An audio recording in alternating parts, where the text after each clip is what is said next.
異国の地で何者かに囚われ助けを求めることも叶わない状況に置かれたらあなたはどうしますか。2014年4月1日パナマ共和国チリキ県ボケテ。その日の夕方、山の麓に立つ宿泊施設のオーナーは怪げな表情で自身の飼い犬を見つめていました。お前だけで戻ってきたのか。その犬は今朝オランダからやってきた女子大生リザンヌ・フルーンとクリス・クレマーズに連れられて近隣のハイキングコースへ出かけていました。リザンヌとクリスは翌日に現地ガイドの案内による本格的な登山を予定していたため、この日はそれほど遠出しないつもりだったんです。しかし数時間後、施設に戻ってきたのは2人が連れて出て行ったその犬だけ。オーナーは奇妙に感じながらも一旦はリザンヌたちの帰りを待つことに。しかし2人は翌日になっても施設へ戻りませんでした。そしてこの2ヶ月後、山の中でリザンヌの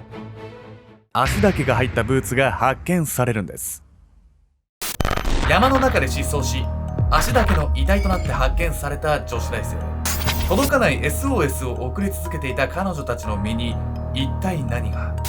女性のデジカメに残されていた第三者の存在とは。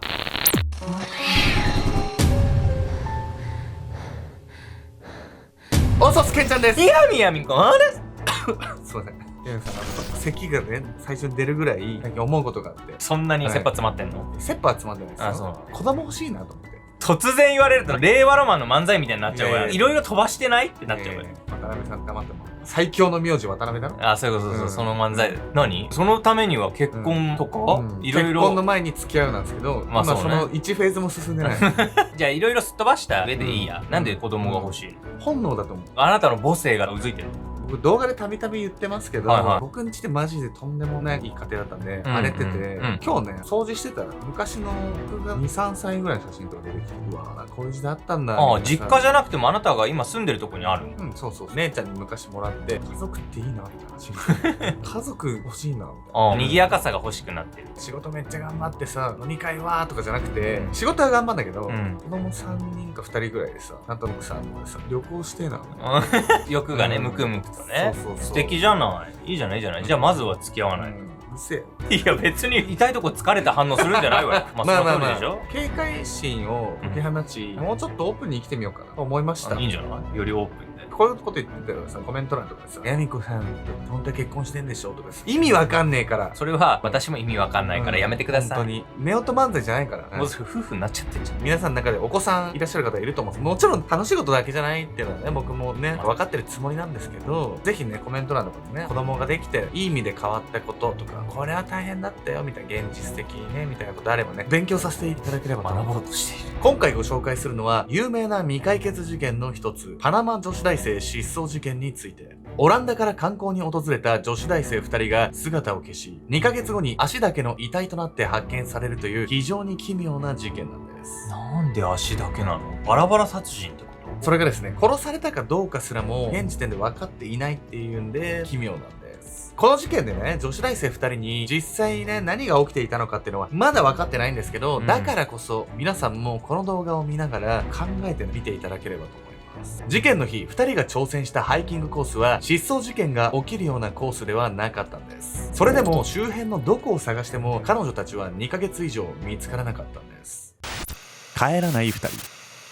2014年4月1日、パナマ共和国チリキ県ボケテ。その日の朝、山のふもとに立つ宿泊施設から2人の女子大生が出発しました。それじゃあ行ってきます。施設で飼われていた犬を連れ笑顔で出かけていった彼女たちはリザンヌ・フルーンとクリス・クレマーズ。オランダ・ユトレヒト大学の学生だった2人はボランティア活動やスペイン語学習を目的に半年間大学を休学してパナマを訪れていました。また2人のうちリザンヌが心理学部を卒業したため、今回の滞在はその記念旅行でもあったんです。そしてこの日、リザンヌたちが向かった先はエルピアニスタと呼ばれる有名なハイキングコース。彼女たちは予定よりも1週間早くボケテに到着したため、語学学校が始まるまでの余暇で登山を楽しむことに。今回の事件の舞台となったエルピアニスタは非常に珍しい生態系が見られる観光地でもあったんです。というわけで本日のメトラキーワード、エルピアニスタについて。エルピアニスタはパナマとコスタリカの国境をまたぐタラマンカ山脈の一角に位置するハイキングコース。山頂までまるで鍵盤が並んでいるかのような岩の道を上がっていくことからピアニスタの名前が付けられているんです。エルピアニスタは霧に覆われた気候が特徴の雲霧林の地帯。あまり日が当たらないため木々は低い位置でねじれて苔だらけに。そんな神秘的な密林が広がる山中には色鮮やかなオジロカザリキネバネ鳥が飛び回っているんです。エルピアニスタは傾斜も緩やかで山頂までの所要時間は約約2時間。それほど難しいコースではありません。一方でパナマは5月から12月までと1年の半分以上が雨季のため足場が悪くなっていることも多く、斜面のぬかるみには注意が必要とされているんです。リザンヌとクリスは翌日にガイド付きの本格的登山を予定しており、エルピアニスタでのハイキングはその予行演習の意味も兼ねてのもの。それほど長時間出かけるつもりはありませんでした。しかしどうしたことか2人は夕方になっても施設に戻りませんでした。戻ってきたのは2人が連れて出た宿泊施設の飼い犬だけ。オーナーは奇妙に思いましたが、一旦はリザンヌたちの帰りを待つことに。そして翌日になっても2人は戻らなかったため、警察に通報が入ったんです。警察は地元住民にも協力を仰ぎ、陸と空の両方から捜索を開始。4日後には失踪した2人の家族がオランダ警察とともにパナマへ到着し、捜査に加わりました。家族は情報提供者に3万ドル、日本円換算で約400万円の懸賞金を提示。捜索隊は総勢70名以上となり、エルピアニスタをはじめとする周辺のハイキングコース25カ所へと捜査網を展開していきました。以降もオランダやコスタリカの山岳救助隊が断続的に派遣されましたが、結局2ヶ月以上新たな情報は何も得られなかったんです。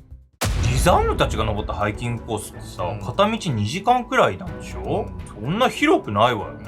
それが2ヶ月間も見つからないってちょっとおかしな話じゃない？そうなんです。そしてこの後2人の手がかりは誰も予想だにしなかった場所で見つかるんです。2人の痕跡。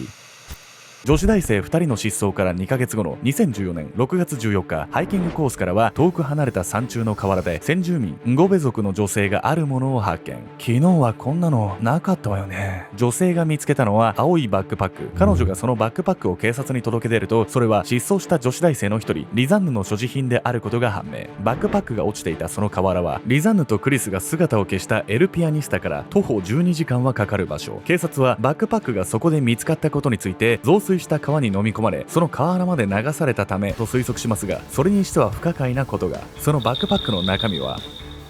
一切濡れていなかったんです。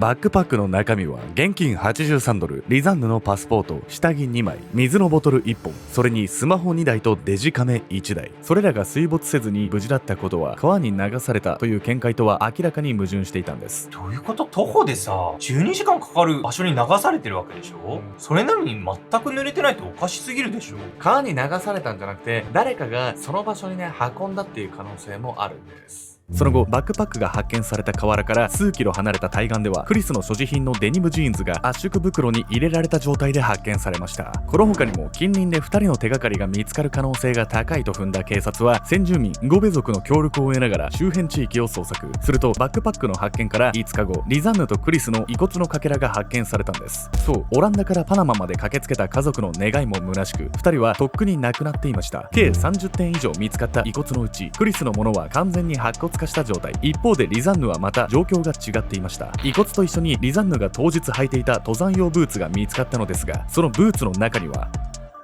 皮膚が残った状態の足が入っていたんです。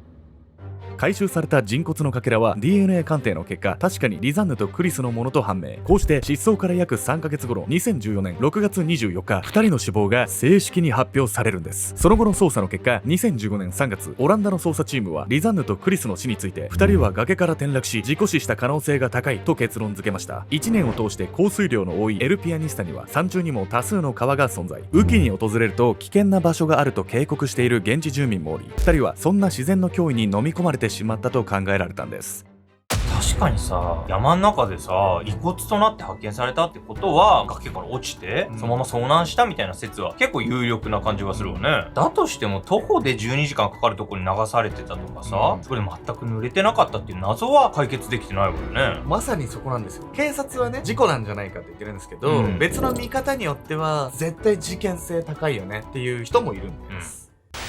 密林の奥地で警察の見立てでは、遭難事故の結果亡くなった可能性が高いとされたリザンヌとクリス。一方で回収されたリザンヌのバックパックの中には、2人が何者かにさらわれた可能性を示唆する証拠が。その証拠とはスマホ2台とデジカメ1台。先ほど説明したようにバックパックの中身は川に流された割には一切濡れておらず、スマホとデジカメのデータもしっかりと残っていました。それらのデータから事件当時の2人の行動が少しだけ見えてくるんです。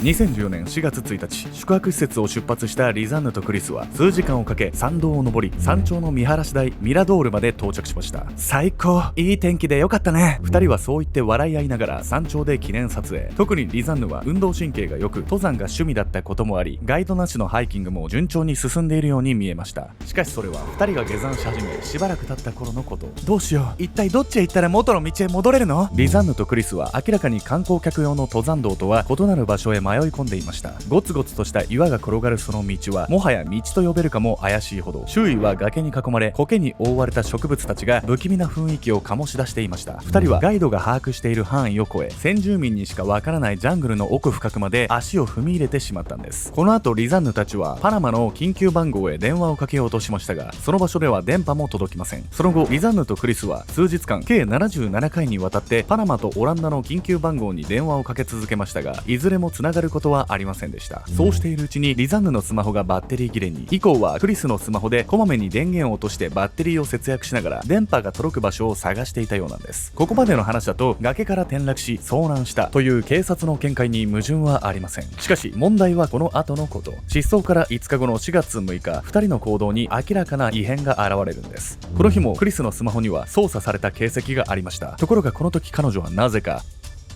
暗証番号を何度も間違え、ロックの解除を諦めているんです。自分のさ、スマホの暗証番号何回も間違えたりとか普通しないわよね。クリスのスマホをリザンヌがロック解除しようとしたってならまだありえるわね。そうかもしれないですし、うんこの2人じゃない誰かかもしれないですよね。リザンヌとクリス以外の何者かが彼女たちと一緒にいたことを示唆する証拠はリザンヌのデジカメにも残されていました。失踪から7日後の4月8日深夜1時から4時にかけ、なぜか暗闇の中で90枚以上の写真が連続して撮影されていたんです。その写真に写されていたものは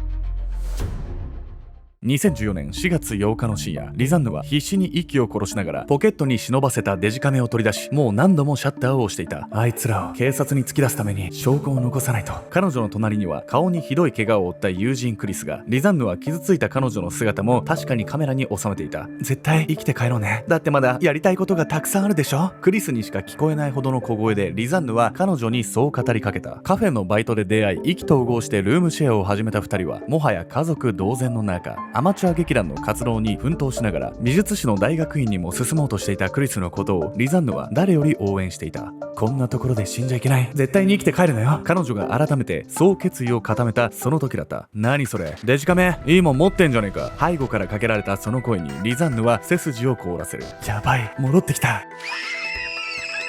うっそうと生い茂る木々に囲まれたジャングルの奥地で誰にも届くことのない悲痛な叫び声が響いた。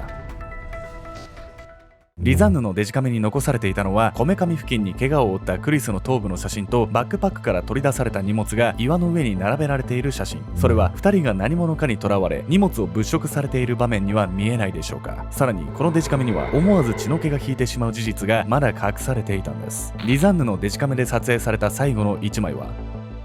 専門家でも復元不可能な方法で削除されていたんです。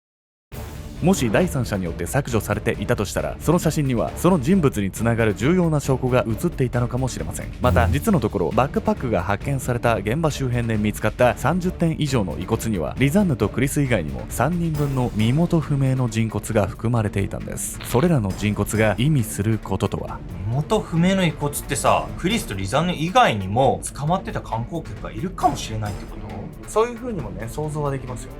ただこれね、結局決定的証拠はないんで、2人が何者かに襲われたっていうのも憶測の域を出ていないんです。バックパックの中身が濡れていなかったこと、クリスが自分のスマホの暗証番号を何度も間違えていたこと、デジカメの中に負傷したクリスの写真が残されていたこと、それらはリザンヌとクリスが第三者に危害を加えられた可能性を表していますが、いずれも決定的証拠とは言えないんです。彼女たちの遺骨もそれぞれ全身の 10% 未満しか見つかっていないため、死因の特定も不可能。2人が本当に事故死だったのか、それとも他殺だったのか、事件から10年以上経った今でも真相は分かっていないんです。エルピアニスタのコースを外れジャングルの奥深くへ迷い込んだあの日、リザンヌとクリスの身に一体何が起きたのか。皆さんはこの事件の真相をどう考察しますか？